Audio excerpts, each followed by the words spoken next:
Some of y'all might not like this, but I'm gonna go ahead and say it. Let's get right into it. Coach Prime, aka Deion Sanders, is becoming very, very, very unlikable. He come off as unprofessional, super unprofessional. And I don't think a lot of people actually like that. Look at the antics that he's doing. The same very antics that made people relate to him are now the same antics that's making people dislike him. He's making this show, this college experience, being a college head coach, about him. College is supposed to be, especially college athletes, this is supposed to be about the kids, not about, ooh, look at me, listen to the words that I'm saying. This is like the second or third athlete that's coming out speaking bad about Coach Prime. Like, what are you doing on Twitter and Instagram where you making fun of a kid? At the end of the day, you supposed to be for the kids, but soon as something go wrong, soon as adversity hit, you act just like a kid. I know we all love Deion Sanders, the football player. I don't know if we all love Deion Sanders, the football coach. Also, they talk a lot of crap. Bro, y'all only won 4 damn games. Y'all only won 4 games. How the hell are y'all talking this much crap?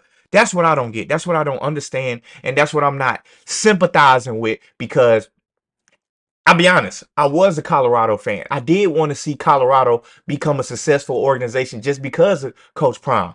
But now, I really don't like it anymore. I'm not that interested in seeing what Colorado got going on, because it seems like a bunch of rah-rah talk. Everybody just talking. I like Shedeur Sanders as a player. I like a couple of the players on the team. But god damn, can y'all shut y'all ass up and win some games before y'all start talking like that? And don't give me the crap of, oh, well, you know, he turning the franchise around. Well, shut your damn mouth when you doing it. Stop talking when you doing it. Lord knows, if Nick Saban would have said that about a kid on Twitter, boy, we would have a viral explosion overnight. But since it's Deion, people want to give Deion a pass. I'm not going to give him a pass. I'm going to say that that is super unprofessional. And at the end of the day, what does Deion Sanders, the mogul, need to be going back and forth with a kid for? What's the point? What are we doing? What are we talking about? Super unprofessional. I just don't like that. Um, and to me, you can't be for the people, aka the people, and then you go take away the people's confidence, and that's the kids who I'm talking about. You can't be for the kids and then go right there and take away the kids' confidence. And you can't just say, oh, that's just him. No, no, no, no, no, no. I think you need to listen. If the kid is talking, you probably need to listen to him. Because after one 5-star transfer, guy transferred, he exclusively talked about how he didn't want to just play for clicks. That should have been an alarming red flag. Deion, tone it down. Y'all also got this show, and when I'm watching the show, I see a bunch of loser crap. I see a bunch of y'all celebrating small wins. Y'all win the first 2-3 games of the season, and y'all act like y'all just won a national championship. So it's not surprising that y'all lost that many games in a row. I just don't understand. I just don't understand the audacity that y'all have to be on a losing team. And that's just not like Coach Prime. Or at least we thought. But whatever. Whatever. We gonna get back on track now. Now I want to talk about what the hell is going on in boxing. I I don't know. Now this could be me. Y'all let me know. I don't know if this is to promote the fight or what it is, but why the hell is Floyd Mayweather and Gervonta Tank Davis going at it? To me, this is what it seems like. And we seen this happen with Adrian Broner. So from what happened with Adrian Broner, and I don't know if Floyd is behind the scenes hating or doing whatever they say he doing, but seem like every time somebody get into it that used to be in Floyd camp, they fall off as a fighter. Now, Tank is a great fighter. He has a lot of great wins. He's undefeated. He arguably could be the face of boxing. I know Canelo is in there too, but this back and forth between him and Floyd Mayweather, why? That would be my only thing. Why? Like, are we attacking Floyd Mayweather because of jealousy, or are we attacking Floyd Mayweather because of the things that he's been saying or doing behind the scenes? As fans, boxing fans, maybe we don't know. But what I will say is, I seen this game plan happen. I seen this with Adrian Broner. And boy, did Adrian Broner pay the price for it. And quite frankly, I think he's still paying the price for it. So, this could be to promote Tank fight versus Frank Martin. But, please, Why do two moguls right now in boxing? And I won't give Tank the mogul, but I will give Tank a star. Why is two stars in boxing going at it? Why is that necessary? I just don't know why is that necessary. Like, Tank called Floyd Mayweather a hater. Now, this is a lot of people who've called Floyd Mayweather a hater. I don't know like what Floyd is doing, but certain people think he a hater. Floyd fired back by saying Tank got some sugar in his tank. That's a low blow. That's a very, very low blow. And you need to stop making accusations about people like that if you don't know nothing about that. Same thing with Jason Lee, did the exact same thing. But Tank also made an accusation that Floyd is being held captive in Dubai. To me, that sounds ridiculous. Depending on, like, it sounds ridiculous to me because considering the fact that Floyd got all that money, why the hell would he be held captive in Dubai behind him owing people some money? And I don't know. I just feel like why? Like, why do two guys like that need to be going back and forth in boxing? That just don't make no sense to me. Hopefully they get that figured out. But let's move on. And I need y'all to go back and pull up my clip. I need y'all to go to my Instagram page and I need y'all to go to my clip of what I said about the Phoenix Suns. I specifically said they was going to get their ass swept because they did not have a point guard. Now, the Phoenix Suns lost 4-0 or 4-0 to the Minnesota Timberwolves. And I want to start off by saying this. No way in hell they thought that team was going to be a good team come playoff time. Like I said before, positionless basketball or firepower where you just have all of these stars jumping on one team. Like I always said, that's good for the regular season. But when it comes down to the playoffs where people are not playing and they actually strategizing, I always knew that was not going to be a thing. No way in hell they thought that team was going to be successful. There's no possible way you're going to tell me that. I honestly think James Jones and Frank Vogel need to be fired.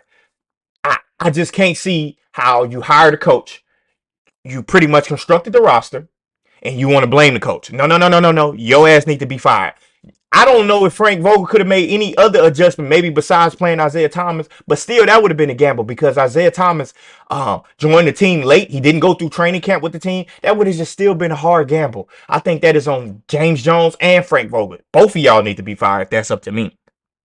The next question is, should they blow up the team? In my opinion, no. I don't think that works either. I'm also not an advocate for blowing up teams that just was put together, and I'm not an advocate for teams who just joined, put 4 and 5 stars on one team and think y'all supposed to win the championship. I think it works hand to hand. I think it works the same way.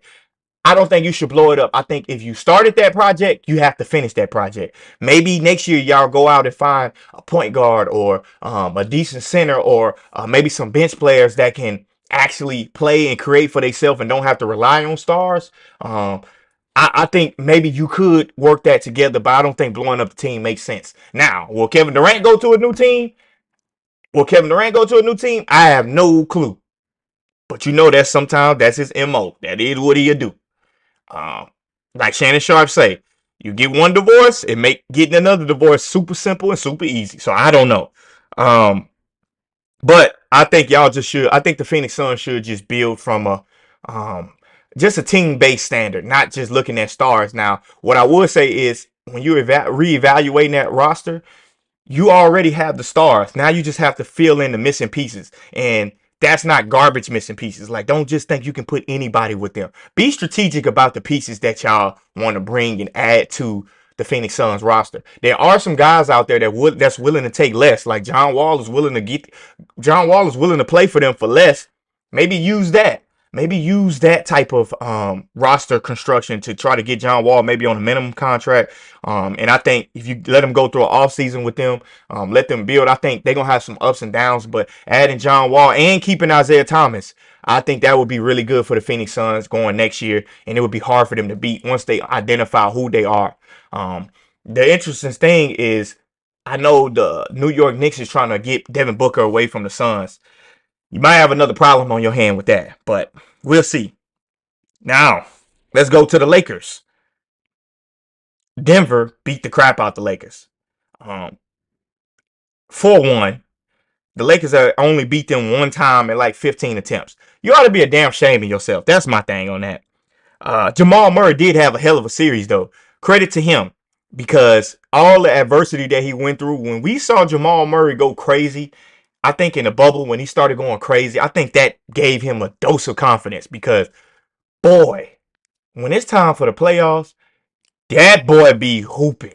When it's late in the game, Jamal Murray just turn it on. He just turn it on and can't nobody else turn him off. I think I do want to go back to this too, because a long time ago they were trying to, maybe about a couple years ago, they were trying to take the mid-range shot out of basketball. And boy, look at playoff basketball. What shot is winning games? The mid-range. The mid-range shot is back in basketball. So if you ain't paying attention right now, if you ain't paying attention to the playoffs, and you ain't paying attention to you're not paying attention to what's going on in the playoffs, you better pay attention to that mid-range shot, because that mid-range shot is back. And I suggest, if you are a young player or a young hooper, you better get used to this mid-range being in there. So y'all better stop all that shoot a three or get a layup. It's an in-between game, and it's winning playoff games. Go look at the game winners Jamal Murray hit, all from the mid-range. Hey, us old heads, quote unquote old heads, we know something. And I know what winning looks like. And these boys is winning. But Darvin Ham's job is definitely in danger. Should he be fired for what the Lakers did? Maybe. I think coaching the Lakers job is tough overall. So I don't know. It's just he's a first year coach too. Dealt with a lot with that team. I do think it's a little difficult to say that he's to blame for that. So I don't know. I don't know if he did actually a bad job, but I will say we need to reevaluate D'Angelo Russell. We need to reevaluate D'Angelo Russell, because what the fuck do D'Angelo Russell be doing sometimes? Like, what does D'Angelo Russell think in his mind? And I had a problem with D'Angelo Russell last year, and I saw him on a podcast with Pat Bev, and he was like, what do y'all want me to do? I averaged 14 points a game, and I did this, and look at this in the league, and what do y'all want me to do?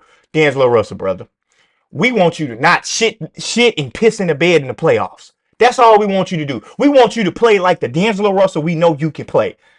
Don't give me no excuses on what do y'all want me to do? And I'm very confident in myself. You don't play like it. You're not playing like it. That's my thing. I I get it, bro. Like, you want to be celebrated as this type of player, but in order to be celebrated as that type of player, bro, you need to show us something. You need to show us something as soon as possible, because I'm tired of D'Angelo Russell go for 40 points, and then in 2 games later, D'Angelo Russell go for 2 points, 1 for 7, 2 for 13. Bro, I'm tired of that, bro. You are too talented to play like that. You are too talented, and given situations, given circumstances, yes, I think him playing with LeBron does hurt him, because D'Angelo Russell is a point guard. But goddamn, D'Lo, you better than that. That's all I'm saying.